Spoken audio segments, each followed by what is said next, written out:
So, okay. So, in other words, guys, intersubjectivity is the way the I, meaning it's you, is relating to the other world, meaning to other people. So, is it subject to subject or person to person, or there's something else, the way you relate? All right. So, according kay Martin Buber, we have he is the one who is the philosopher, as an existentialist philosopher who try to go deeper dito sa tinatawag na intersubjectivity of the human person. So according kay Buber, meron doon tinatawag na the I. Everyone is uniquely their own. He is the one who is actually creating their realities. But remember that Martin Buber is an existentialist. Okay? So he's the one, okay.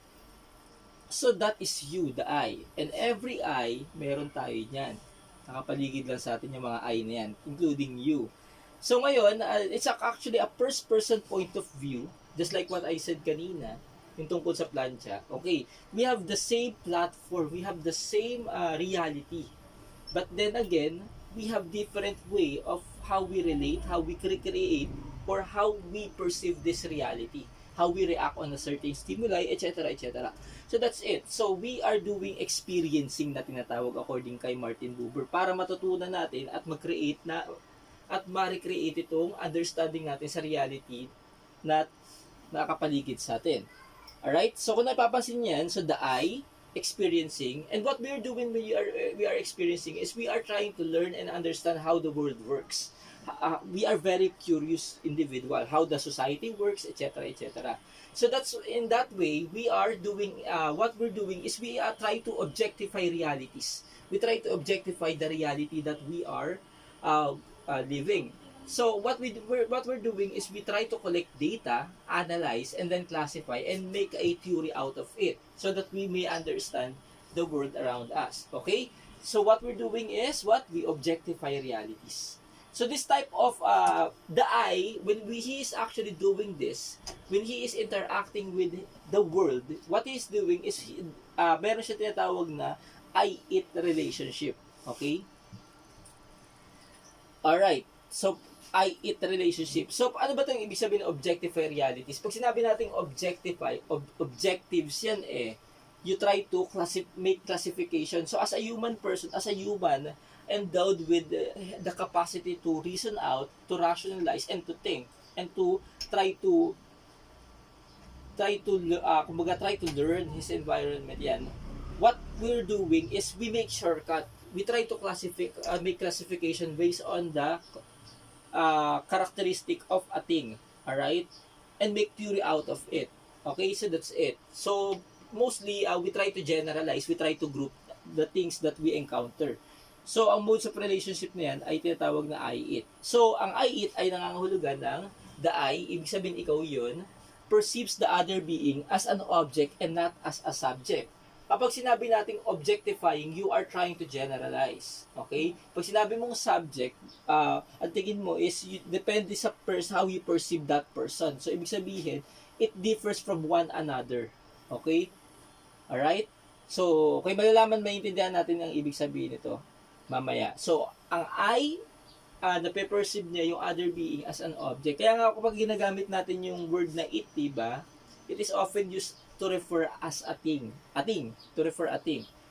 Diba? Hindi naman pwede na it is beautiful. Ang tinutukoy mo, yung kaklase mong babae. Of course not. Dapat she is beautiful, diba? Alright. So, this is some of the these are some of the characteristic of the I-it relationship. Okay, treating someone as if they are one-dimensional. Okay, if you in social media, kung papansinin niyo sa social media, one-dimensional lang naman ang pinapakita natin sa pagkatao natin, yung gusto natin makita. For example, yung kinain mo, nagsangyupsal kayo, nag-my day ka, tapos ang laman sangyupsal. Pero yung kabuuan ng buhay mo, hindi mo naman nilalabas. Halimbawa, kinabukasan ang ulam mo ngayon. Ang ulam mo sangyup, tas kinabukasan ang ulam mo naman ay tuyo. Siyempre, hindi mo imamaide yan, diba? So, ibig sabihin, yan ang nangyayari ngayon yan ang nangyayari sa social media. Yung gusto lang natin ipakita, hindi yung holistic natin. So, ngayon, ganun din yung ating mga friends, ating mga sa social media, ganun din ang ginagawa. Okay? So, treating someone as if they are one-dimensional. So, for example, ito yan. Ganun yan, katulad din sa social media. Ito yung example niyan. Okay, when you go to the department store and interact with the cashier, diba, pag mababayad ka, yung interaction mo dun is one-dimensional lang. Ibig sabihin, you treat that person, din cashier, as a cashier. One-dimensional lang kasi wala kayong personal connection. Hindi mo siya kilala. So, ibig sabihin, kinakausap mo lang niya kasi kailangan mo. At yung kailangan mo sa kanya is only his what? Yung pagiging cashier niya. Alright? And then another thing. Okay, when you go outside and then may mga passerby na strangers on the street, you just neglect them. You don't care. Same goes with those stranger na paano ka i-perceive. It's very one-dimensional. Okay, hindi ka na tinitingnan as a whole. Kumbaga tinitingnan ka lang niya as one-dimensional lang, kung sino ka lang, ganun. That's it. So in other words guys, parang gamit lang yan eh, kung titingnan mo. Ang tingin natin sa isang gamit, for example sa cellphone, ang gamit ng cellphone ay pang text, pang communication. So that's it, very one-dimensional. Okay.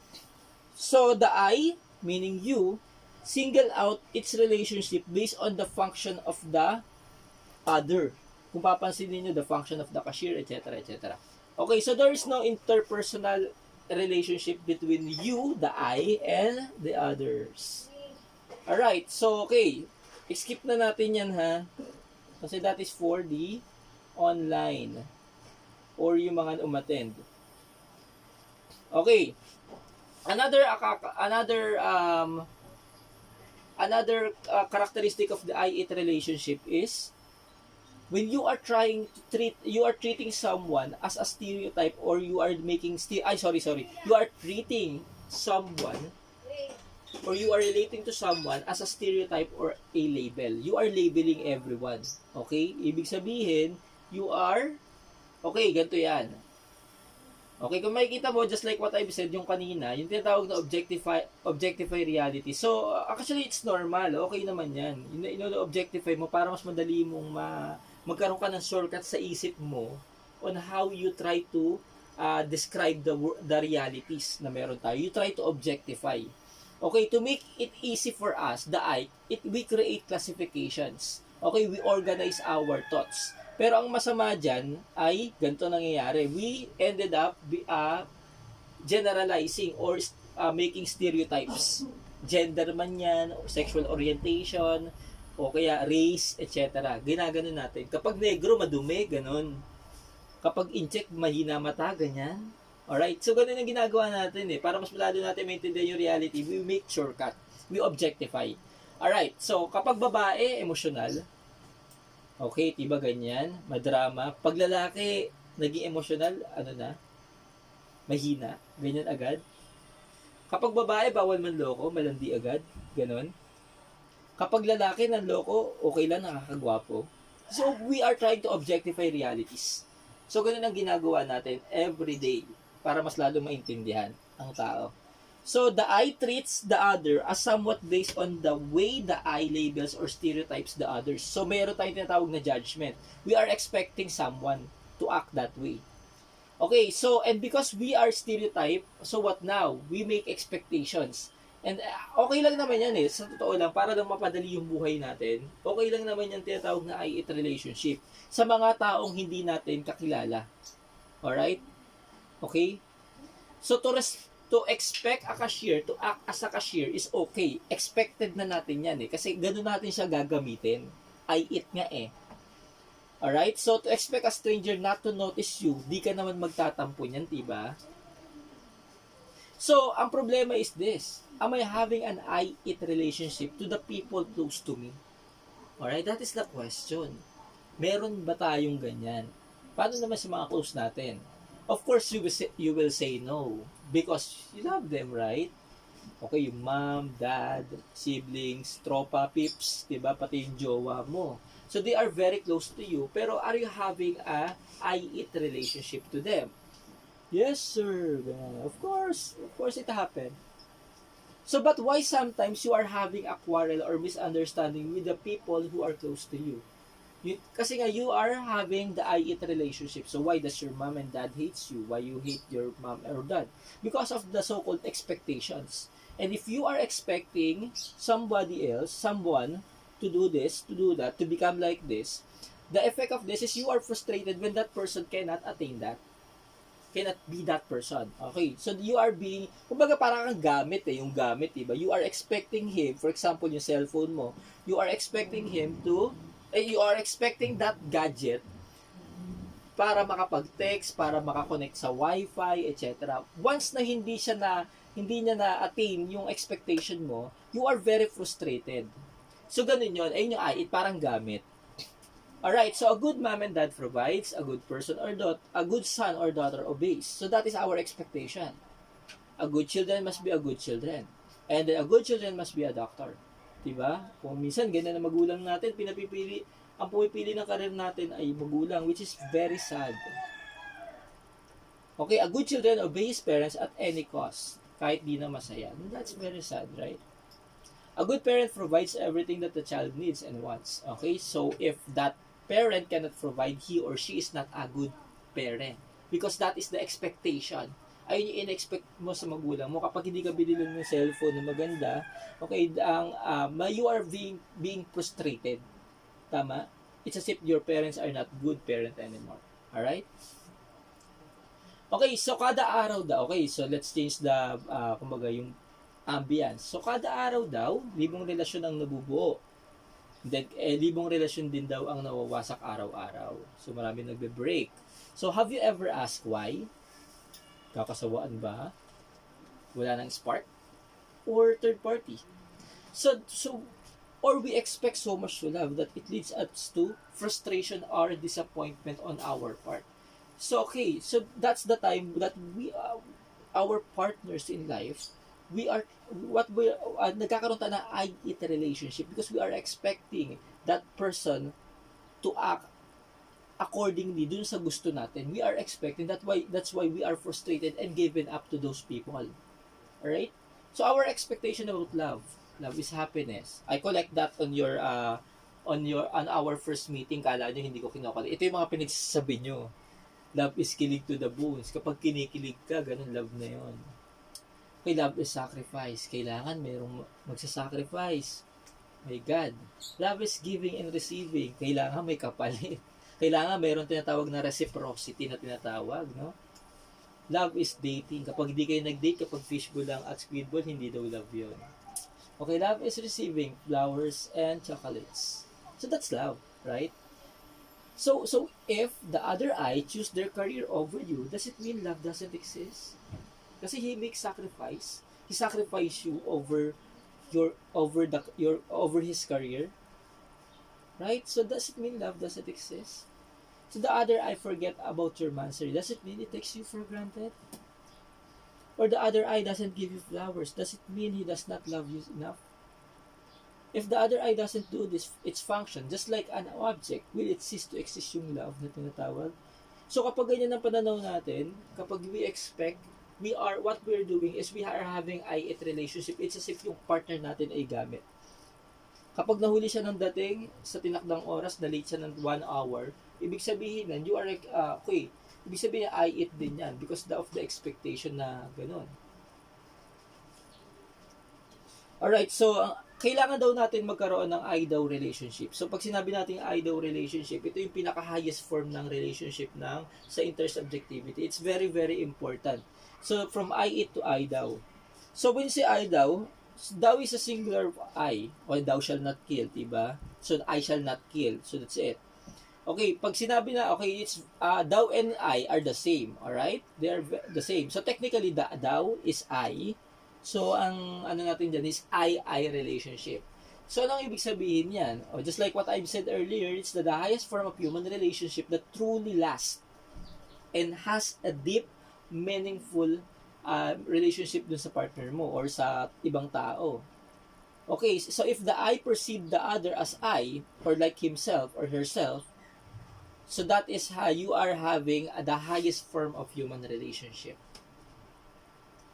Okay, so the ideal relationship, or okay, so ito yung mga important features or important characteristic or essential characteristic ng ideal relationship. So, recognizing the sacredness and spirit in each person. So, although we are different, we are uniquely different in some ways due to the fact that we have meron tayong iba't ibang worldview, meron tayong iba't ibang culture, iba-iba tayo ng way ng pagpapalaki, we are different, okay? But then again, there is something deep inside you that is the same or similar to other people regardless of your regardless of your religion or whatsoever. We all have a soul deep within us, inside of us, okay? So if that's the case, kapag ikaw ay hindi nang hinayang dun sa 27 innocent thousand in the eyes of the law that are already considered as innocent, and they are all victims of extrajudicial killing, you are not having an ideal relationship at all. Why? Because you do not respect the sacredness of their lives. Okay? Parang mawala ka na lang. You are not important. Parang gamit. Diba? Kapag hindi mo magamit ng tama, kapag nakakasakit na, itinatapon mo na eh. Tao po yan, hindi po sila gamit. Okay, treating each individual as a whole person, and being with them mindfully in the present moment. So it's very clear. So you need to treat each individual as a whole person, not just ano yung gusto mo sa kanya, yung mga positive things about him, or mga negative things lang yung nakikita mo. Dapat buong pagkatao niya. And as well as you are mindfully in the present moment with that being, and not on his past.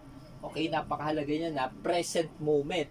Ibig sabihin yan, hindi na mahalaga sa kanya kung ano yung nagawa niya sa'yo. Okay? Although it's impossible, although it's very hard, it's difficult, nasabihin natin, it is forgive and forget. Yeah, it's very difficult. But remember, it is possible. Sometimes all you need to do is what? You just live in the present kung saan masaya kayo at hindi yung malungkot na past na ginawa niya dati. Sabi nga nila, the most important thing here is this. It doesn't mean, it's not necessarily mean na maging tama ka. Ang importante is, just say sorry kahit alam mong mali siya. Kasi mas mahalaga pa yung taong yun kaysa maging tama ka. Alright? And last but the most important aspect of this type of relationship, yung I-thou relationship. Remember, this is I-thou, I relationship. So, ang ibig sabihin niyan, love, yeah, it's true. It's love. That is the secret of all relationship. A good relationship to the other worlds. That is love. But then again, our understanding or our definition of love is, it's very selfish. It's very selfish. It's more on rewarding yourself. It's more on gratifying yourself. Kapag love, dapat meron akong, kailangan maging masaya ako. That is the essence ng love para sa atin. No. The truth is, love should be defined as, love is acceptance. If you really truly love that person, you allow them to be themselves and not what you are expecting to be them. Okay? So love is not forcing someone to be like what you are expecting. Because at the end of the day, kapag hindi niya na-attain yung expectation na yon, you will end up frustrated and disappointed. Okay? So we need to start to change the meaning of love. It's more on acceptance. Accepting a person as a whole. Living with him in the present moment and not on his past or her past. Okay? So sabi mo, mahal mo mga bakla, tomboy at nagpapalit ng ari. Tama, tanggap mo sila, pero tanggap mo ba talaga kung ikaw mismo ang pumipigil sa kasayahan nila? Di ba ka-plastikin lang kung iisipin na ikaw mismo ang pumipigil sa karapatan nilang lumigaya? How can you say na tanggap mo sila? Right? That's totally stupidity. You are just pretending that you really care. Alright? Sabi mo, pinaglalaban mo ang equal rights ng kababaihan dahil babae ka. Tama? Babae ka eh. Pero okay lang sa'yo na may kabit si presidente. O kaya yung ibang politiko. Pero kapag babae na ngabit sa may asawa, balandi ang tawag mo. So ano ang equality doon? Meron ka bang tinatawag na I-thou relationship? Hindi lamang sa ibang tao, kundi mismo sa mga kababaihang tulad mo. Di naman talaga mareresolba yung mga problemang sinabi ko sa inyo kanina kahit mawala pa ang presidente o kahit maubos pa ang mga dilawan or kahit magpakalalaki pa ang mga bakla, hindi na magiging solusyon sa problema. Hindi matatapos ang problema sa family mo kung maghihiwalay ang magulang mo sa muna hindi magkasundo. Di magbabago ang mundo. Iikot pa din to hanggang ika ay mahilo. Hindi magbabago ang takbo ng lahat. Kahit magtatalon ka pa at maglista ng New Year's resolution mo. Kung gusto mo ng pagbabago, ituring mo ang kapwa mo ng tulad sa'yo. I'm not saying that I'm perfect, pero that is very important. Kailangan may mindset tayo. It all start with knowing intersubjectivity, yung tinatawag na idol relationship. We should not treat other people as a person, as an object na meron tayong expectation, meron tayong ganito. We should treat them as what? As it is, kung ano siya. As a person na merong kapasidad na maging unique. Na ang person na merong free will, na kayang mag-create ng kanyang sariling reality with your own world. Right? Hindi nga ako naniniwala doon sa sinasabi nila na wag mong gawing mundo yung isang tao, diba? Hindi. Dapat maging iisang mundo kayo, pero binubuo kayo ng dalawang mundo. Kumbaga, pinagsasama nyo yung dalawang mundo. So, dapat ganun. Bigayan, tanggap, okay? So, dahil ikaw at siya ay isa, pareho kayong tao.